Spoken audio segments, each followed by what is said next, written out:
a pandemic. I know it has been an adventure and difficult for everyone, and we definitely understand that and hope that we've been of support to you during this time. And please continue to reach out to us if you have questions. I know we're still moving through all the different programs financially and otherwise, trying to make sure everyone has access to PPE. Any of those questions, we do hope you'll reach out to us for answers, because that is what we are here for. So tonight we're going to have Joe Brewer with us and a few other guests from Medical Plaza 400, and we're just so grateful for them for supporting this new format and for kind of jumping in the creative pond with us as we try to figure this out. But before I turn it over to Joe, I did want to make a few quick announcements. It's kind of crazy because I think really no one's had events recently, so it's hard to think that we have announcements, but there have been a few things going on, and I think a few of you I've seen at the farmers market. Our farmers market is still going on, and that's every Saturday from 8 a.m. until noon or sold out there at the City Hall Farmers Market Pavilion. So we hope you'll keep that in mind. Also, we are going to have our first ribbon cutting ceremony outside and have a grand opening of Grease Monkey in downtown Dawsonville at 11 a.m. on July 16th. Also coming up, our local parks are hosting Movies at the Park featuring Onward at 6 p.m. on July 17th. And as I think y'all are mostly aware at this point, unfortunately, we will not be having July 4th festivities in Dawson County. But I did just want to make sure that everyone was aware of that. And then also, just so that y'all are aware of our plans, all our staff is back in the office, and we are here to serve you and support you in any way we can. So Melissa's waving at you, if you need anything, right now we'll do meetings by appointment. So just let us know, or you're welcome to come and we can bring anything outside to you, but we are here to serve in any way we can. And we do hope that we'll get to have our first in-person business after hours in quite a while at Atlanta Motorsports Park on July 28th from 5 to 7 p.m. Again, a good bit of that will be outside. I will say we're following all guidelines and restrictions, so that's our goal, but I'm not going to make that commitment to you because, of course, all information is changing by the hour sometimes. So we're going to follow all regulations. We've worked a lot with our local public health officials to make sure that we're keeping everyone's safety top of mind. We did have the Mountain Madness run this past weekend. It went very successfully, and we were really grateful to all of you who are volunteers who came and everyone who helped us socially distance appropriately and make sure that everyone was very safe. So we really appreciate that. I'm going to make sure I didn't miss anything else. We are hoping to have our first luncheon on August 13th at our normal place at the Professional Development Center with Superintendent Damon Gibbs, if all works out. So again, these are all of our hopes and goals, and we will of course be letting y'all know through Chamber Chatter if they are possible. But if you are having any issues with Chamber Chatter, we hope you will let us know. And without further ado, I'm going to turn it over to Joe Brewer, who I think most of you know. She is one of our former board chairs and such a supporter of the Chamber. We're so grateful for that. But she's also an expert when it comes to labs. A lot of people might not know that role for her. And of course, she leads our Medical Plaza 400 team as well. And so we are so grateful to have her advice through this time and her expertise. But she's going to lead our conversation this evening. I did want to give you a heads up right now. Everyone is muted, but there will be a time for questions. If you would like, you could just put your questions into the chat at any time. We've had some questions pre-submitted by some of our members, but we do want to make sure that you have time to ask those questions. So feel free to put those in the chat. So without further ado, I'm going to turn it over to Joe. Well, hello, everybody, and thank you for this opportunity to speak with you. One of my most favorite events of the year is our June Business After Hours. So while I hate that we're not able to do it in the normal way that we normally do with the great food and prizes and lots of good things, and I'm an in-person, being an extrovert. I love that event and doing everything in person. But I have to say, I'm warming up to this this method of connecting, and we're doing the best that we can under these kind of circumstances. So Zoom works.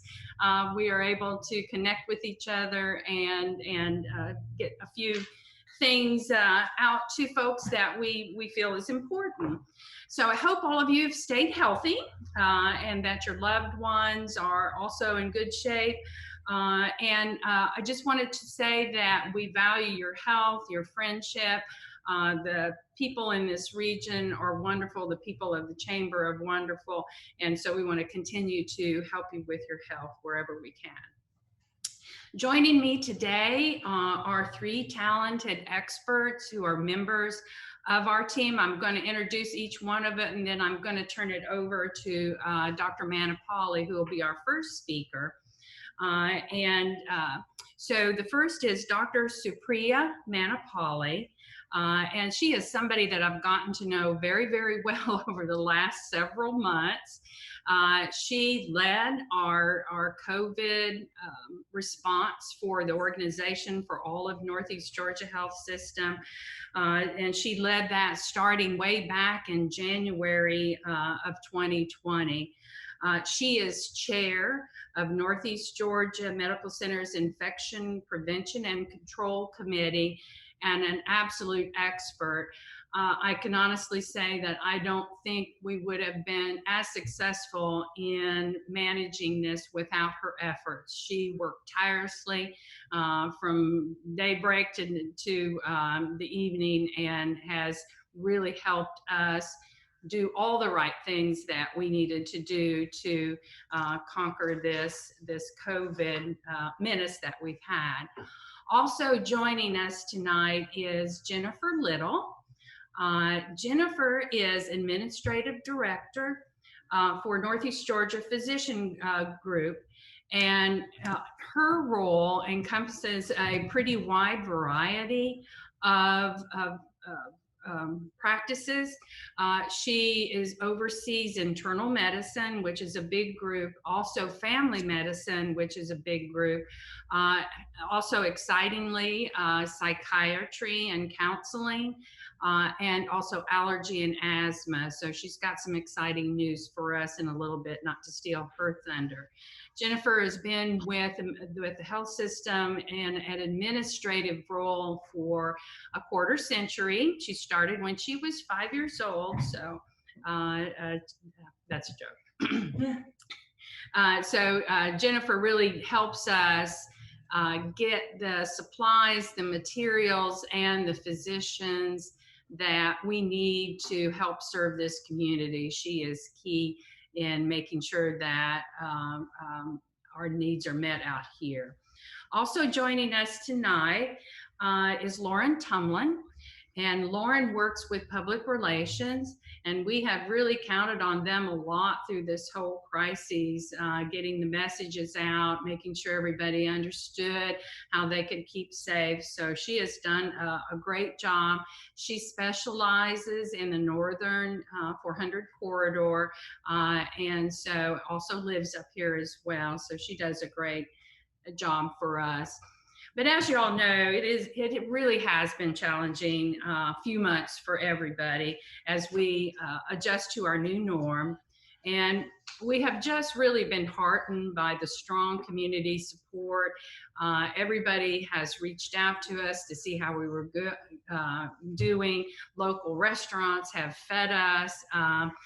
In Gainesville, the police department had a parade through our parking lot to show support. It just really has been wonderful, and we appreciate all the thoughts and prayers. We did want you to know, and Jennifer will go into a little more depth on this, we have reopened most services at the Medical Plaza 400, and that's because the data has indicated that the curve is flattening. And so we are very cautiously optimistic that we are past the peak, but this is a new virus, so we don't know what's going to happen, and so we are remaining cautious, but we definitely feel as if it is receding in this region. The number of cases have plateaued. but we're just quite not out of the woods yet. And so I know Dr. Manapali will help us with things you can do to keep safe. She will also share some specific data for Dawson County. And again, want to introduce Dr. Manapali and let her know from me, and I think she knows this, how much I've appreciated all she has done, because she has made a difference in this whole region with her expertise and her dedication. So Dr. Manapali, with that, I'll turn it over to you. Thank you so much, Joe. Thank you so much for the kind words. Can you all hear me? Can you all hear me? Yes. Okay. Thank you so much. I'm going to start out with some data. Across Northeast Georgia health system locations, we have seen 47 Dawson County residents who are COVID positive. Sadly, one of them did pass away. Recent data shows that we're seeing it one or less new positive cases being reported in the recent days, and which is really good news. And also we have our team at the Incident Command of the Northeast Georgia Health System. We look at the data on a daily basis. And our recent averages daily for acute care facilities in Northeast Georgia Health System have ranged less than 15 in the last few days. And actually in the last couple of days, I've seen the number in 30s, which is great news. We are actually screening all hospital inpatient admissions and also anyone receiving any high-risk procedures to protect our staff and also other patients. The whole response to COVID-19 has been a great team effort. It's not possible by work of any one person. I mean, Joe, Dr. Conway, our supply chain infection control, our PR team, I may be forgetting so many others, but our urgent cares with NGPG that really centralize the testing in the outpatient areas, our critical care ER staff. It's just been a huge team effort. We are using 27% of ventilators. So this is also one of the data we actually measure on a daily basis. We were as high as close to 50-60%, but that has come down as well. And of the 27% of the ventilators in use across the health system, 28% of them are in COVID patients. So I can tell you what we learned in the last few months. This is nothing like anything we have seen. It's great to see the numbers coming down. And as Joe said, we are cautiously optimistic. I really hope the numbers don't go up again significantly.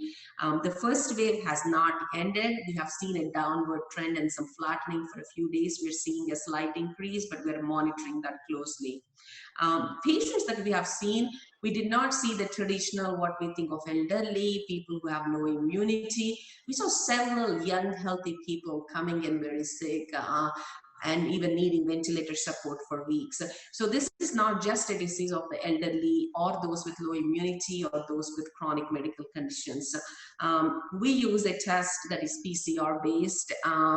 Joe, Dr. Conway and her team have done a great job to improve the access to testing. And this PCR test actually tests for the virus particles, and that's how we know if the patient has it or not. And there is also another test we have, which is the antibody test, which is a blood test that tells us if we have had an exposure to COVID-19 and we have developed these antibodies. We still do not know if these antibodies mean that we are immune to it, we are protected for the rest of our life, or these the protective antibodies or not. We still do not know that. But for someone with acute symptoms, the test we use is a PCR-based test where they put a swab inside our nose deep, where if you don't tear up and you don't feel the pain, they did not do a good test. So the test is only as good as the specimen we send. So tears and pain when you do the test are indicators they did a great job getting the specimen. Also, something we have observed as we started testing patients is that 20 to 40% of them can be positive, spread the disease, and don't have any symptoms. That's the reason we're all wearing masks these days. When I wear a mask, I protect the person in front of me. So when we all wear masks, we protect each other. That's why we are seeing the use of the mask, because there are people who are going around who we may be sharing the same room with, either at work or anywhere else outside, that could shed the virus, spread the disease without even knowing they have it. So when the common question I get is, when can we stop wearing the masks? I wish I had, that's the $1 million question. I wish I have the answer, but I do not. At least one thing I would like to see is that there is no evidence of community transmission of the disease. And also, you know, the incubation period, which is the time it takes after exposure to develop the illness, if you're going to, is 2 to 14 days. The max is 14 days. So I always say, if 2 incubation periods pass, which is 14 plus 14, which is 28 days, with no new cases detected, that means I would be optimistic we're out of the wood and we can start discussion about not wearing the mask. The other thing could be we get a vaccine. That could be another thing that maybe we can stop wearing masks when all of us actually can go get the vaccine. That vaccine gives us the immunity, but we still don't know much about that, because with every vaccine, you know, some are more effective than the others. And there's some people who cannot go get the vaccine because of contraindications to that and the components in it. And there's something else that could also happen over a period of time is herd immunity, which is a percentage of people around us that get immune to this virus. So if that herd immunity is very high, 79%, then we have enough immune people in our community that we are protecting each other because of that. One of these things should happen before we can stop wearing the mask. I get a lot of questions about, you know, we are social beings, humans, so we're getting used to a new normal. But while we do that, there's simple basic measures we can actually follow and still protect us and others around. Wearing masks, maintaining that 6-foot distance, hand hygiene, good respiratory etiquette. These are basic things that we actually can do to protect us and others around us. And most of the patients, there is a majority that don't develop symptoms, and those who develop symptoms, 80% of them have very mild, minor symptoms that actually can be managed staying at home. It's only 10 to 15% that would need hospital stay, and less than 5% that would need a stay in the ICU or a ventilator. Something else I want to make sure, as we get used to the new normal, is to make sure we also focus on care for our chronic medical conditions. COVID has, as we were preparing to respond to the pandemic, there's several things that have changed, like televisits, and there's several people who are actually staying home out of fear for COVID-19, where the management of their chronic medical not at par, and if they are not controlled, actually that increases the risk of COVID and COVID related complications. So I've read reports that childhood vaccination rates are going down, and that's not good, because we really don't want some of those vaccine preventable diseases to come back, which we're already seeing. We're hearing about measles, mumps, rubella, because they also can have very serious consequences. The numbers coming down is a great news. And I think one thing we have to remember is the number of positives are relative to the number of tests we are doing. So there could be more positive, symptomatic or asymptomatic, in the community. If they're not pursuing testing, we're not going to know about that. And we continue to review the CDC guidance and adjust our procedures. We work very closely as we are opening up several areas, how we can do that safely. I'm trying to make sure I cover everything. I actually received a question about a treatment thing, and I want to tell you the biggest game changer has been having access to the antiviral drug remdesivir.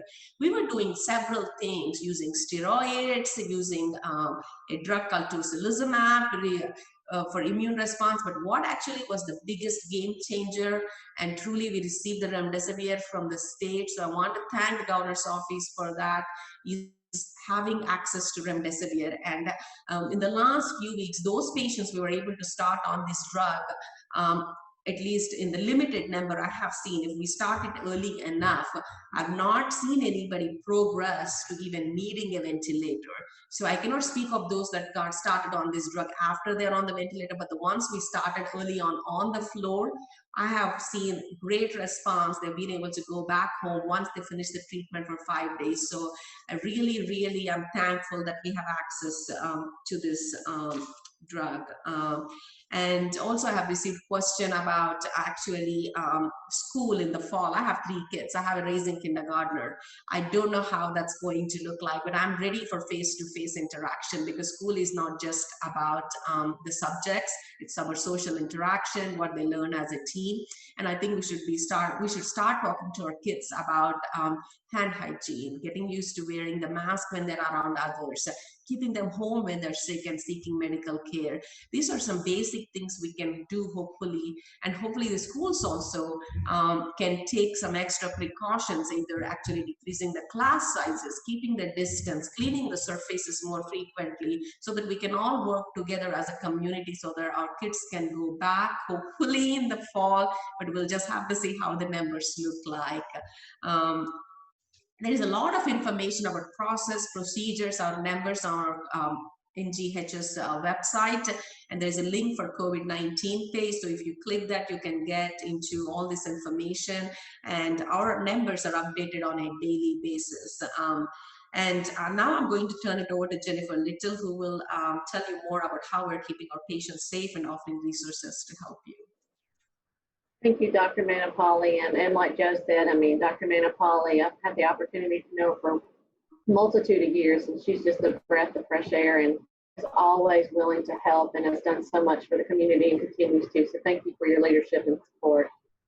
First and foremost, we know many of you have reopened your businesses or expanded your services.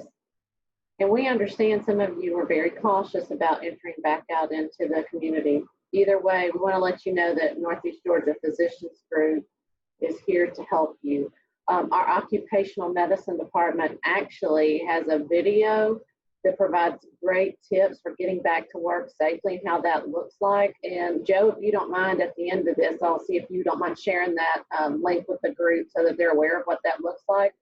But I do want to let you know that we do have diagnostic testing for COVID-19. It's becoming more widely available. But we advise first that you contact your physician to confirm that you can get one. So we just want to put that out there as an option. And as Dr. Manapali said, one of my, I have 3 children, one of my daughters was going to camp, and she's right. When they obtain the test for the nasal swab, you do have tears. I remember my daughter saying when she was having it done, she said, it didn't hurt, but it brought tears to my eyes. So she's absolutely correct in that. And we make it very easy for you. We have the convenient locations of the urgent care facilities at the Gainesville location, Dahlonega, Gainesville, and then we have it at the Cleveland location, and it's a drive-up facility, and you can just actually stay in your car. You'll pull up, they'll ask what you're there to be seen for, and I said that I was there for a COVID test. They took my name and information, registered me, and then I drove through basically a tent. And they actually rolled down the window and swabbed my daughter's nose. It was super, super easy. And if your test is positive, your physician can help you with next steps and advise the next steps. We also want to let you know that the antibody testing, as Dr. Manapali mentioned, is also available with an appointment at the urgent care, and that can be done at the Medical Plaza 400 location. The antibodies test can tell you if you've been likely exposed to the virus and help us better understand if the antibodies protect us from getting the virus again, for those that may have questions about that. The antibody testing is a blood draw. They will draw it from you, and Joe could speak more if you have questions specifically about that. But again, we recommend calling your physician first to determine if the antibody testing is appropriate.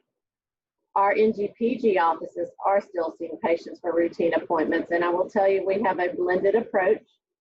We have some telehealth visits, which when COVID came online or came on board, we did the majority of our visits, I would say 90% of our visits via telehealth. And so we had a better understanding of what we were dealing with, so we can make sure that our providers, our staff, our patients were all cared for and done so in a safe and effective manner. I will tell you that we had some concerns early on about how it spread. And again, with Dr. Manapali and our leadership team, they've done an amazing job as far as helping eliminate some of the fears, providing us with the education that we needed.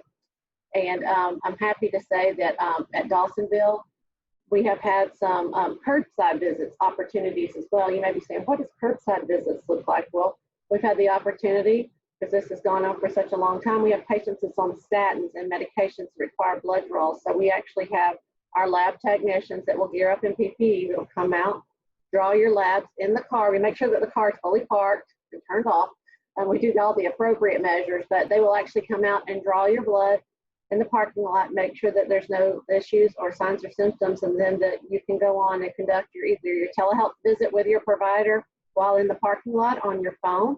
If you don't have a phone that has the capability, because we have identified that some of our patients do not, then we actually have iPads that we can tee up your Zoom meeting for the provider with. You can do your visit while you're in the parking lot. Once your visit's done, they're driving back around and giving us back the iPads, and then we're sanitizing them in between patients. So we have great opportunities, and it's very important that folks are not putting off their routine care, because as we know in the medical field, we're probably the worst folks as far as patients, but it's real easy to put things off, and we don't want it to get manifested into a bigger problem than it was before it had started. So we want to make sure we're taking care of that. We also have our emergency rooms that are seeing patients who are experiencing any problems, so please don't delay your care. Small concerns that could be addressed early can result into big issues later on. So we're just wanting to make sure that we're taking the appropriate steps to keep you and your safe ones well. If you come into any of our facilities, we are asking that you all wear your mask. Some people don't have masks. A bandana is appropriate, a scarf's appropriate, just some type of coverage that's covering your nose and your mouth. And Joe and Lauren can attest when we're in meetings, this is our new normal, so that when we're in our offices, this is what it looks like when we have more than ourselves in here. Fortunately, I'm in my own office today, so I have the opportunity to not have the mask on. And it's a balancing act, especially when you wear glasses like I do, so you don't fog up. So that's always interesting. In our waiting areas, we want to let you know that we have social distancing. What I mean by that is we're doing our very best to, when we're scheduling our patients, that we're not scheduling them on top of one another, that we have an opportunity to bring one in at a time. We're not trying to overlap. You know, we're coming up on hot months, and some people do not have the option to sit out in their car if they've had to have a driver. They don't have the option to necessarily run their air conditioning while they're in their car. So we've designated a spot if someone has to come into the facility that they can stay and wait for their loved one, or they may need to help them get around because their ambulatory process is not necessarily the best. So we have designated areas. We're having our patients come in that are in our waiting area sit at least 6 to 8 feet apart from one another. We've marked off spots where they can and cannot sit. But so far that's worked very well. If someone presents that does not have a scarf or a mask, we're giving them one. We are making sure that we are disinfecting. We're disinfecting twice a day. In between deep cleans, morning and at night. We're also doing it throughout the day. You'll see Jared throughout our facility going and cleaning, making sure that everything's wiped down. So we want to alleviate any concerns with that. And we just want to do what's best for our patients. We also have a video that Joe can share with you as well about how the telehealth works. I did want to let you know that the imaging services are up and running at Medical Plaza 400. There's not been any issues with that. So please encourage, if you need to have your mammograms, ladies, I know that if you're like me, I'm due for that, so I need to get that on the books. Please encourage to get that taken care of. And I did want to just take a moment of your time. I know I spoke a lot, and I want to turn it over to Lauren because I know she's next in line. But I wanted to share with you, currently within our family medicine program, upstairs we have Dr. Nevo, we have Dr. Gunter, we have Dr. Lee, and we have Paige Hood, who's a nurse practitioner. I'm happy to announce that we have a new physician, Dr. Nelson, who will be starting in August 2020. He's family medicine with an emphasis on sports medicine. So he likes to do both. He didn't want to focus just exclusively on sports medicine because he still likes the whole continuity of care, from taking care of patients of all ages and looking at their comorbidities and complexities potentially that they have. I also want to let you know that we still have rotating throughout our building orthopedics, sports medicine, we have surgery. In our separate timeshare suite on the second floor upstairs, we have the Heart Center and Gastro Associates that are coming in. And I'm happy to announce, starting next month, we will have our first child and adolescent psychiatrist located on the second floor of Medical Plaza 400. We're so super excited. Her name is Dr. Huntley. She comes to us from Alabama. She has over 10 years of experience. She can see patients of all ages, but her niche is child and adolescent. So we are hopeful that she will be able to serve the needs of the community. That's a big need in this area, along also for Dahlonega, the 400 corridor, and I think that she's going to do a fantastic job.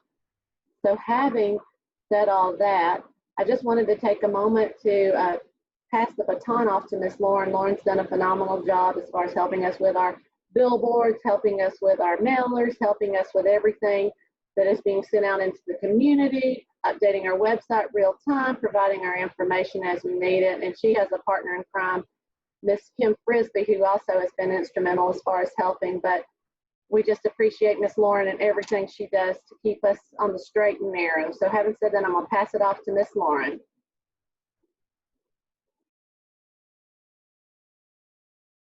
Thank you. Thanks, Jennifer. I appreciate that. But I'm actually going to turn it over to Christy to take questions from the group.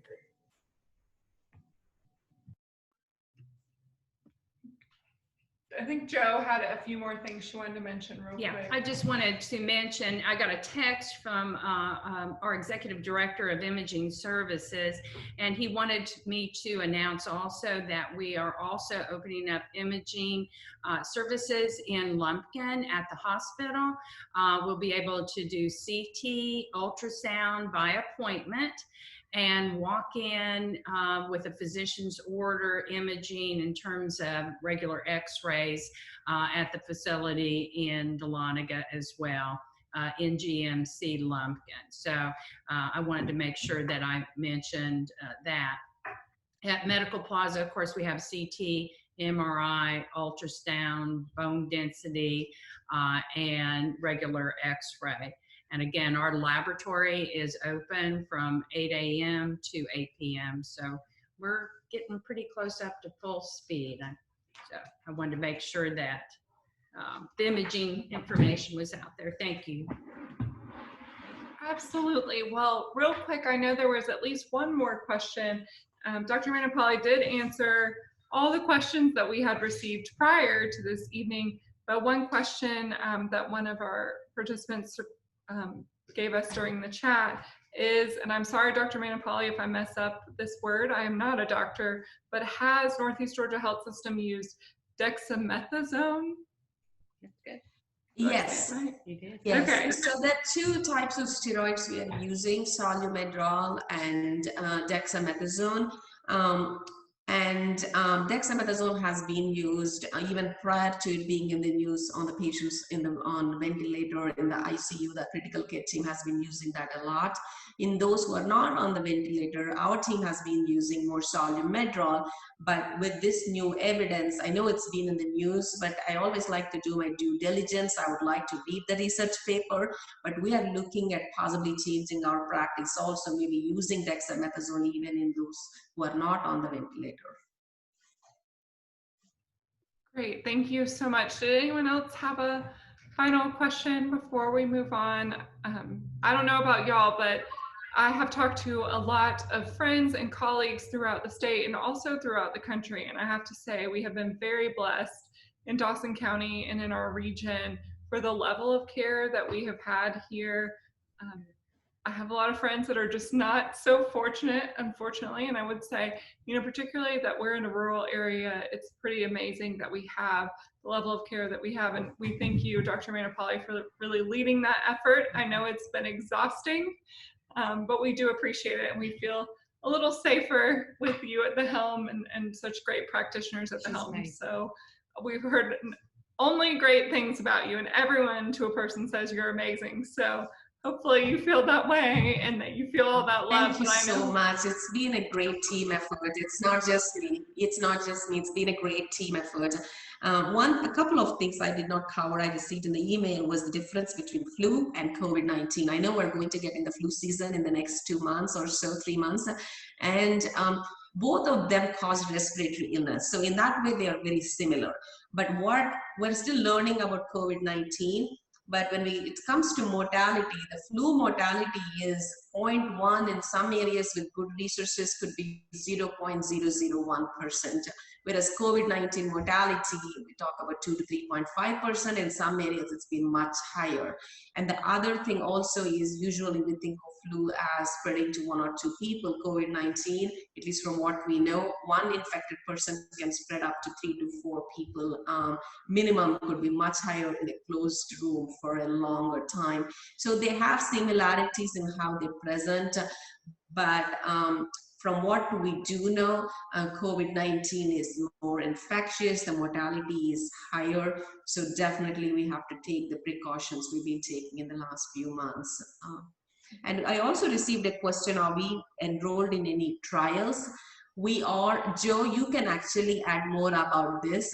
One of the trials we are enrolled in is part of the Mayo convalescent plasma trial, and Joe and her team really helped us to get going with that along with our research department. So there's several patients who have received the convalescent plasma, but once we got the remdesivir viral medicine available, we're using that more at this point in the last 2 weeks than the plasma.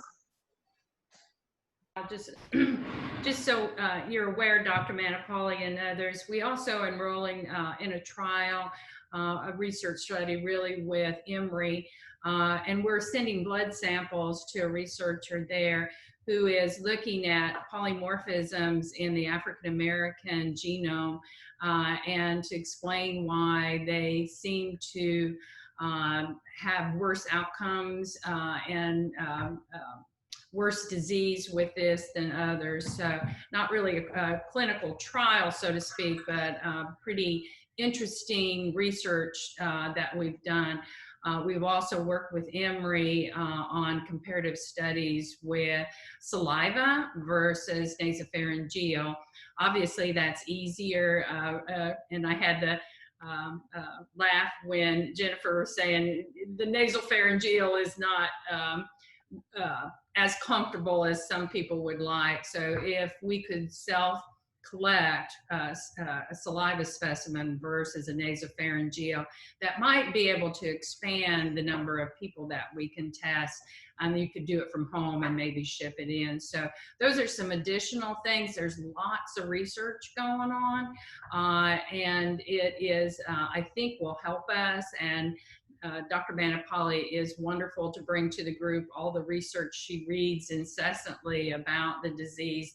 And so we have learned, and I know Dr. Manapali would agree, so much about this virus just by living and breathing and taking care of these patients. So Dr. Manapali, we know more now than we did at the beginning of this. Absolutely, we're learning every day together, yes. Well, thank you everyone for being with us, and to everyone from Medical Plaza 400 and Northeast Georgia Health System for spending this time with us. This information is invaluable as we're trying to make decisions for our families, but also for our businesses. I have been so impressed with our business community. Y'all are trying so hard to follow all the rules and make sure you're keeping your clients safe, but also making sure that you can still pay your employees. And that is definitely a difficult situation, and I'm very impressed with our community and how we've really worked through that. I will say it wouldn't be a business after hours without a drawing for a door prize. So we do have 2 door prizes tonight. We have a gift card, a $25 gift card to Because Coffee and the Because Coffee mug. And all of you who are participants were put into a bowl, and Melanie picked out some names while we've been listening to everyone talk. And the first prize, that coffee mug, goes to Robin Carenti. So Robin, you can swing by the chamber to pick that up. And our second prize is a $25 gift certificate and a, let's see, Naked Bee gift set. with hand lotion, which I know we all need from washing our hands so much, and from using all the hand sanitizer, but as well as a $25 gift certificate to the Purple Corn Boutique. And that goes to Christy Myers. So if y'all will come by the chamber, congratulations. And we are going to do our cash drawing. So we are actually up to $600. Of course, it must be present to win. And this is a big thanks to Anderson Family Medicine, Carla Boutin, State Farm Insurance, Warren King, Next Level Advisors, Sue Gantic from Salt Med Spa. Of course, Christy Myers has been a big supporter of it as well. And so I'm just going to reach, and I'm going to let my staff, who you cannot see, say whether the person's here. Sutter, McClellan, and Gilbreth. Oh, they have not joined us. They are chamber sponsors, but they are not with us this evening. So that means I believe it will be up to $700 when we are at Atlanta Motorsports Park, which again, let me remind you that we are going to try to be in person. We will send out information about how to protect your safety ahead of time. That is our goal. We're not committing to having it in person, but that is our goal as we move forward, and of course listen to all the regulations coming out from the Department of Public Health in Georgia. But again, we appreciate everyone joining us this evening, and thank you again for all of the great data, because I know we are all hit with different news and different media, and we all just want to know the answers, so we really appreciate your time with us this evening. And we look forward to hopefully seeing everyone in person soon. Goodbye, everyone. Bye.